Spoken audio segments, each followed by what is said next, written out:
Opo, ako nga po ito, ang makulit na guro, subalit may malaking puso na nagmula sa bayan ng Gumaca.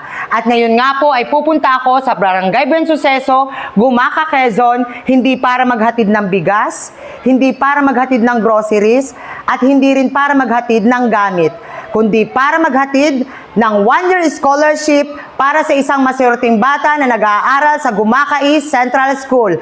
Let's go! Dito po nakatira yung bibigyan ko ng scholarship na 1 year. Dito po sa daan na to. So, ito po ay malapit sa dagat. Let's go!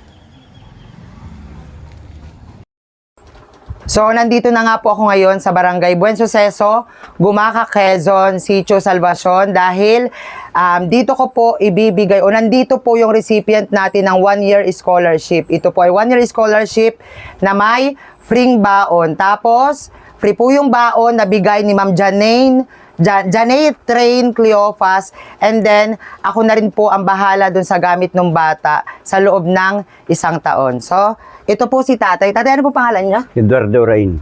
Eduardo Orain. Ano po?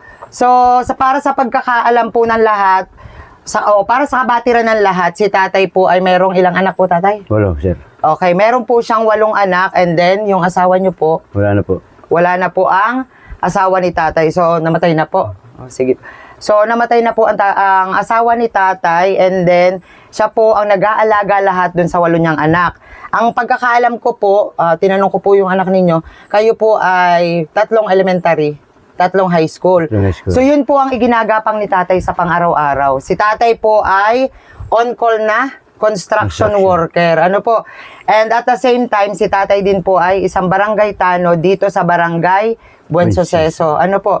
So, ngayon po, siguro po coincidence na para po talaga yung scholar dito sa bata. Kasi ito pong bata na pagbibigyan ko ay estudyante ko po na anak ni tatay. So, nung may nagbigay po sa akin, si Ma'am Janay Train Cleofas, ng 1-year scholarship, nagkataon po na yung bata absent kinabukasan, absent kahapon, pumasok siya ngayon, and then tinanong ko siya kung bakit absent. Sabi niya kasi sa akin, wala daw baon. So, doon ko naisip na interviewin yung bata. At yun nga po, sinabi sa akin ng bata kung ano ang kanilang buhay. So, tatay, ngayon po, ibibigay ko po sa inyong anak, ano po, yung scholarship. So, kada pasok po ng bata, ako po ang magbibigay ng baon tuwing hapon para pagpasok niya kinabukasan. May pamasahe. Opo, may baon po siya. So, saka po, kung minsan man po ay kapusin para sa pambili ng tanghalian, pag wala po siyang pagkain, ako na rin po ang sasagot. Isasabay ko na lang po sa tanghalian. Ano po? Yeah. So, maraming salamat po, Ma'am Janay Train Cleofas. So, tatay, ano po masasabi niyo dun sa ating nagbigay ng scholarship? Maraming salamat po, ma'am. At ako po'y nabiyayaan ng ganun scholar at malaking bagay na po sa amin. Maraming salamat po. So, Ma'am Janay Train Cleofas, maraming salamat po.